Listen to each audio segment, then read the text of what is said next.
I heard you both in the briefing and in other interviews strongly and vigorously condemn the protests yesterday that we saw during the Prime Minister of Israel's speech. You also said of these protests that are talking about killing the Jews and Hamas is coming and burning American flags, that they are funded by Iran, that we can now trace that back.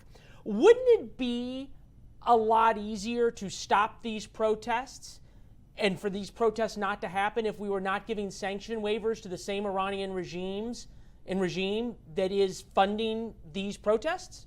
Number one, what I said was, we know, because the Director of National Intelligence made it public, that Iran is trying to sow discord here in the United States and is, in fact, funding some of this protest activity and encouraging some of this protest activity. But I don't think you can look at the wide swath of protest activity in the last few months and say that Iran was behind it all. It just doesn't comport with the facts. They're not. There's a lot of organic concern in the United States by Americans who feel passionately about what's going on in Gaza, and they are expressing those passions through largely peaceful protests around the country. That's what democracy is all about. That's what the president stands for. Heck, that's what he's trying to defend, and that's why he made his decision to step aside and not seek re-election. On your second question, no other administration has done more than the Biden administration to hold Iran accountable for their destabilizing activities. More than 600 sanctions against 60 plus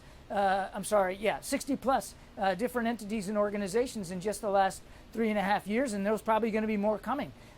Holding them accountable for everything from their support to terrorists to their support to Russia. Support to Russia for drones to kill Ukrainians, and as well as the way they're treating their own people.